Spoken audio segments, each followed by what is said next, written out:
All right, well, let's kind of get away from that really intense topic we just talked about and break it up with something a little less intense. This is a video about some comedian named Hasan Piker. I don't like that guy. No, about Hasan. I forget. I can't really pronounce his last name, but apparently he's the biggest liar in comedy, which is an interesting claim. Just going into this blind, only because I feel like a lot of comedy is sensationalizing things that have happened to you for comedic effect. So you know, is he really a liar or is he doing just kind of what everybody else does? Is the real question. But let's see what we got here. What's the deal with airplane peanuts? Oh, funny guy. Hasan Minhaj has been all over the news this week after a story published in The New Yorker went viral, claiming the comedian has been blatantly lying and completely fabricating details of his life, Oh, no. including many of the stories in his 2022 Netflix special, The King's Jester. You might be thinking to yourself, but doesn't every comedian bend the truth and make stuff up for the sake of their jokes? Why is this any different? Well, in the case of Hasan Minhaj, it's a bit more complicated than that. Hasan wasn't lying for the sake of humor. He was telling bold-faced lies on stage not to make people laugh, but in an effort to drive political narratives. Okay. Evoke sympathy and pity towards himself, and create a fake sense of victimhood and paranoia, all for personal gain. Okay, interesting. All right. I mean, there is such thing as political humor, but all right, let's see what we got here. It's very intense. This guy's making me feel afraid of this guy. This joke world guy's making me feel afraid of this lion comedian. In this video, but it does make sense because lions are scary. we're going to be taking a look at this entire story from start to finish. But before we do that, let's listen to the jokes in question straight from Hasan's mouth, starting off with the attack on his daughter. Yo, you got fan mail. I go, give me my fan mail, Carlos. He grabs a stack of letters. He hands them to me. I rip it open. I flip it over. And all this white powder falls into the stroller. Okay. And it falls on my daughter's shoulder. Her neck, her cheeks. And she's staring at me. Bro, this is a lie. This is horrible. Oh my God. Damn, what the fuck? And I run upstairs and I tell Bina. And this time I can't lie. We rush down to NYU. But this time we go through the emergency room. And the moment they see the baby, they just rip the clothes off her and they take her away. What the fuck is happening? And me and Bina, we're sitting in the waiting room for hours and we're not talking. Finally, around midnight. What was there, like anthrax in the letter or something? What's the claim? Nurse comes in and she's holding my daughter. But she's with an investigator. And the investigator reaches into his pocket and he pulls out a plastic baggie filled with white powder. He goes, Mr. Minhaj, you're very lucky. This isn't real anthrax. But I've been in this department long enough to know this shit just doesn't come out of nowhere. Then wait, why was the baby in the hospital? I'm fucking confused. So I have to ask you something, young man. Who on earth have you been antagonizing?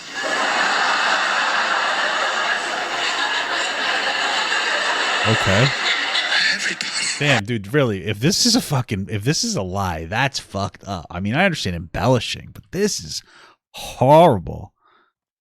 I'm surprised. I don't understand where we got there though, because did I miss something? It sounds like he got a letter in the mail and then dropped it on his daughter and anthrax got on her, but then it wasn't really anthrax, it was fake. Does that mean that it didn't hurt her? Why'd they go to the hospital? I'm so confused. Oh, because they have to check? I thought, okay, yeah, sure. Okay. Do you have to do that? I'm like, I don't know. Hold on. Earth, have you been antagonizing?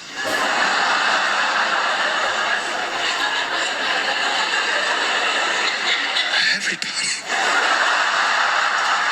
Okay. Do you have to do that? I'm like, I don't know. I don't know why I'm doing this. They give the baby back to Bina, and Who's he antagonizing though? Like, is his comedy that like spicy that people would get really that upset about it? I feel like nobody gives a shit, but okay. I reach over to hold my daughter, and Bina won't let me touch her. and it kills me. We get home, she puts the baby down, then she finally talks to me. She goes, okay, we're gonna talk about this once, then we're never gonna talk about it ever again. The only reason why we're here tonight is because you chose clout over our kids. I go, kids? Did you say kids? She goes, I'm pregnant. I'm like, the sequel? According to the article published by The New Yorker, September 5th, 2023, the New York Police Department, which investigates incidents of possible Bacillus anthracis, has no record of an incident like the one Minhaj describes. Damn. Minhaj. What the hell? What the fuck? Why would you lie about that? That's so fucked up. Nor do area hospitals. Front desk and mailroom employees at Minhaj's former residence don't remember such an incident, nor do employees involved with the show's security or Minhaj's security guard from the time. During our conversation, Minhaj admitted that his daughter had never been exposed to a white powder and that she had not been hospitalized. What the fuck? That's, oh my God. That's so fucked up. Like, I understand embellishing the story. This is the guy that replaced Jon Stewart on The Daily Show? No, it's not. What are you talking about? That's some other guy. Did he? What are you talking about?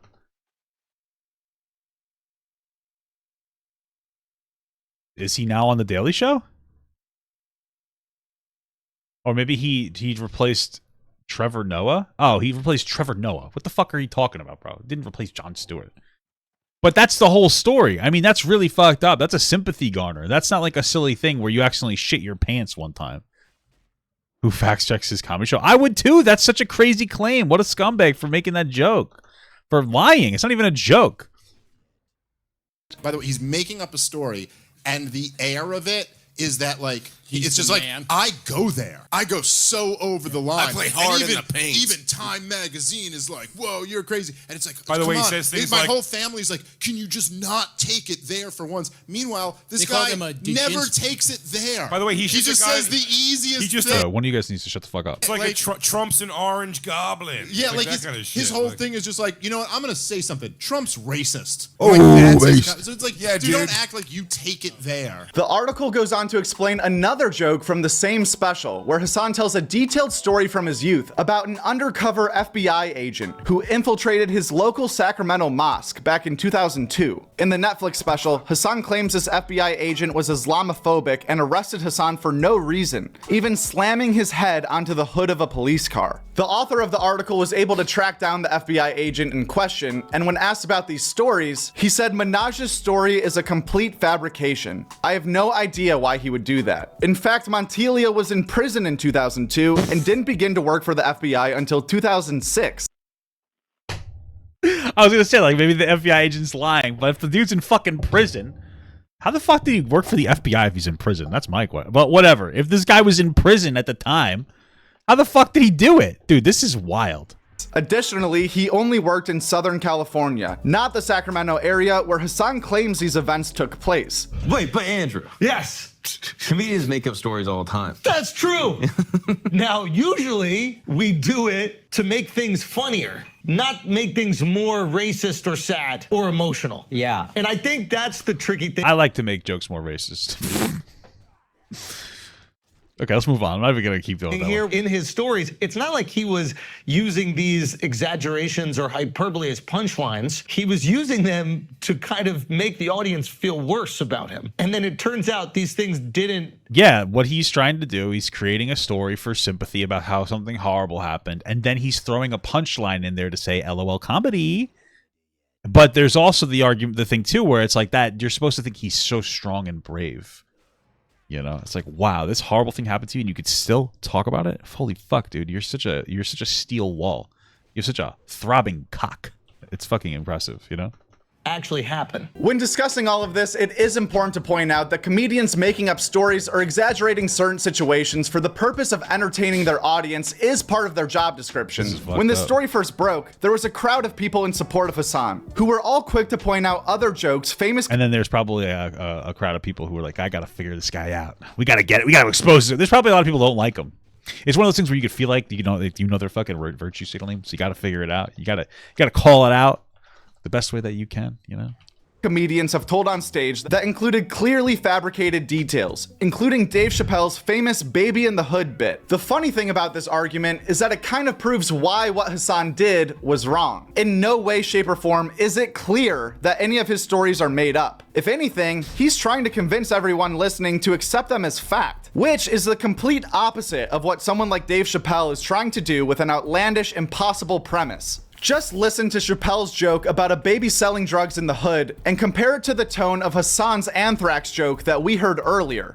Now this is when I knew I was in a bad neighborhood. You only see this in the worst neighborhoods. Remember, it's 3 o'clock in the morning. It's 3 o'clock in the morning. I look out the window. It was a baby standing on a corner. Look at this. And the baby didn't even look scared. He was just standing there.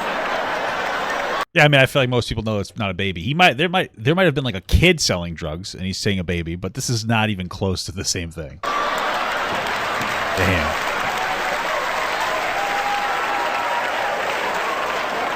I mean, it made me sad. It made me sad, really. You know what I mean? Because I wanted to help the baby. What do you mean by cracking the baby? I don't trust you either. I'm sorry. Click.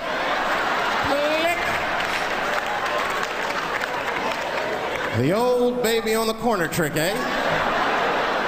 You're not gonna fall for that shit. Where's this limousine driver? You know, I start feeling bad. As time goes by, I start feeling worse. Like, man, what is wrong with me? What the hell's wrong? I'm scared of a baby. Man, this baby could be in trouble. He might need my help. Oh, fuck. I gotta do something. But I wasn't gonna get out the car. I'm serious, man. I just cracked the window a little bit. There's an old limousine, I can roll it down.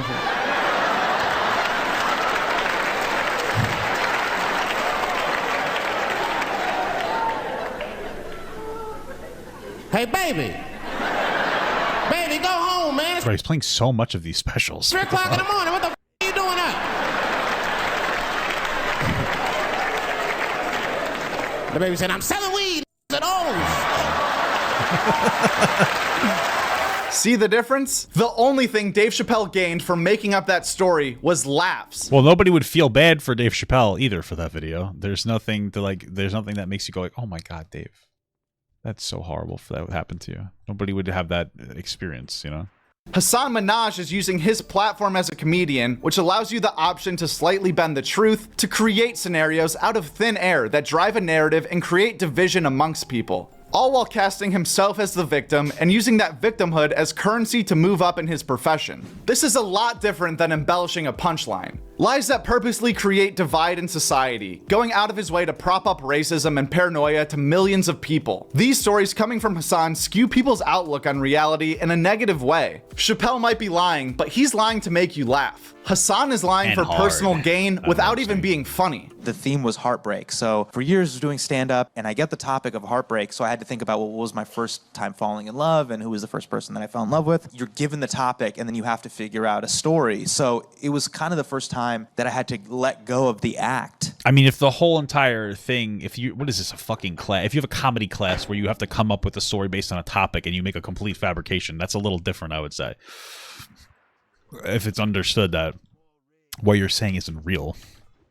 And then just go, all right, I just have to tell a real story, and maybe there'll be funny moments within it. Told the story about the first person that I loved and trying to go to prom with her and then not being able to go because of her parents. And shitting on her pants, pooping Catherine my pants. Burns, the creative director of The Moth, was like, that's what ended up happening with you and your dad, and sneaking out to try to go to prom and then experiencing this on the doorstep, not being able to go because of the color of your skin, and what happened with her parents. I started the old racist parent. I mean, I could believe that, sure. To slowly sort of write it out. Yeah, he made life worse for other people in real life. Oh, wait, how is that? Have you know the prom story, right? What's the prom story? Prom story. Oh, I didn't even think about that. If the prom story is fake, which it could be because this guy's a liar, then that just makes that fucking dad look bad now. Like he makes him look like a racist if it's not true, because people would be able to go back and be like, okay, what's the name of X, Y, and Z? Homecoming King is based on this story that he was supposed to go to prom with a white girl, got to the door, she's putting a corsage on a guy, a white guy, because her parents didn't like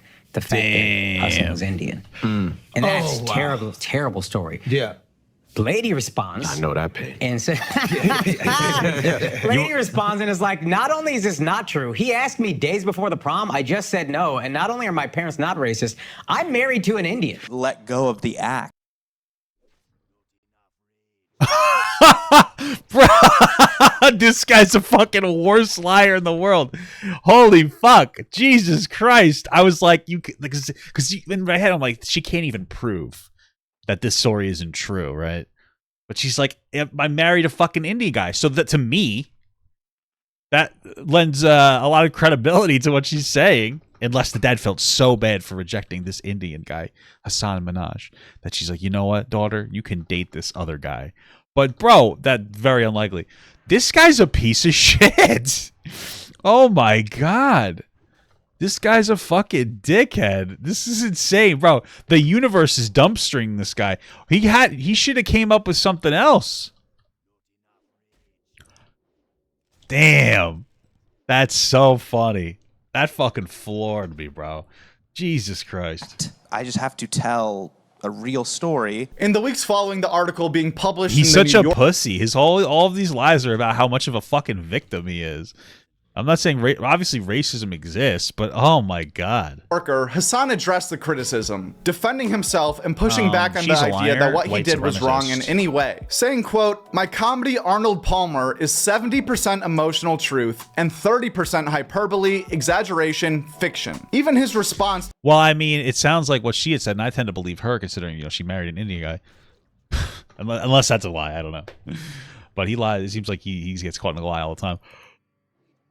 My thing is, there's a difference between a hyperbole and just flat out lying. It sounds like you just asked this girl out on short notice and she wasn't interested. And so she went out with some other dude to the prom that maybe asked her out him first. I don't know. Maybe he's a weird stalker. Doesn't make that much sense because it's arguable none of this was done for the sake of comedy or jokes. These lies weren't really to make people laugh. They were completely self-serving with the purpose of garnering sympathy from an audience. We've seen comedians get I like this Hasan guy. He's kind of funny, but he's mostly, I feel so sad when I listen to him. Oh my God. Is he still doing the Daily Show? Like, what a bad look for the Daily Show. Like, I love Jon Stewart. What a bad look for the Daily Show. It just looks like you have some fucking virtue-signaling progressive pussy is never going to be able to reach across to conservatives. Ever. For massive lies in the past, with the most famous example being Steve Ranazizi like falsely claiming to be a 9/11 survivor for many years. But even in that, why would you do that? I survived 9/11. I wasn't very close to it. I got to go home from school. So at the time, as tragic as it was, I was like, oh, that's kind of cool. You know, which is what a terrible thing to say, but you know what I mean? Like, they let me go home from school for the day, and I had to give a big presentation that day, you know, and I didn't want to do that. So I was like, cool. That's pretty cool. I found out but, you know, that's sad. It's a sad thing. So, yeah. Now I know it was bad. It's pretty bad stuff. Most egregious of examples, Steve's lie never made it on stage or into a joke, and it wasn't necessarily used to benefit his career. Hasan, on the other hand, was basically taking part in mainstream media fear-mongering, but true. But I like that other guy, the 9/11 liar. I like him on that one show, the sports show. What was it called? I forget. It was good. Through comedy and Netflix instead of Fox and CNN. I also understand there's some people who don't think this is a very big deal and understand that lying is a part of comedy. I'm very curious to hear what you guys think about this entire situation, so please sound off in the comments down below. I think that it's way too far over the line to be a lie, or excuse me, to be an acceptable lie. But on top of that, it's a political lie, and it just gets into a very different thing. If he's on the Daily Show, then he's not just a comedian anymore. He's a political comedian, and you have to be very careful. The idea of using comedy to try to reach across the other side and convey particular points is a very delicate balance, and he's completely assassinated any level of credibility that he has, and he will be completely ineffective at communicating a message. And so now all we know is that every time that he comes up and he has a conversation about something, no conservative is going to engage. No, he's not going to change anybody's mind. He's just going to be the guy that will very quickly and easily grab a story and weaponize it. Because now he's doing Daily Show, and I know it's not fully like a news show, but it's a pseudo news show. So our boy Hasan, Minhaj. Minhaj, I think, yeah. How do we even know? How do we even know that that's how he pronounces the name? I think we get to decide what the truth is. I think that his name is 70% emotionally true, and then Guest spots from last week. The Joe Rogan Experience had on Kurt Angle and Francis Ngannou. Two Bears, One Cave was Bert and Tom, Tom and Bert. Kill Tony this week was a massive and chaotic episode with Shane Gillis, Mark Norman. I like Shane Gillis. I don't know what the fuck this has to do with anything, but anyway, I love Shane Gillis. I think he's so funny. I was looking at some of the stuff that apparently he was supposed to be on SNL at one time, and then he got canceled before he even like did anything because he made some racist jokes or something years ago, or he said something racist on Twitter, which is not good. But I mean, Jesus Christ, cancel culture is wild. Norman, Ari Shaffir, Ric Flair, Louis J. Gomez, and Zach Amico. YMH did not have a guest. We Might Be Drunk had on Rick Glassman. Matt and Shane's Secret Podcast had Rich like traditional specials. We also have some. All right, so it seems like this is not relevant to what's happening. Cool. Okay, yeah, enough of that. But that's fucked up, dude. Jesus Christ.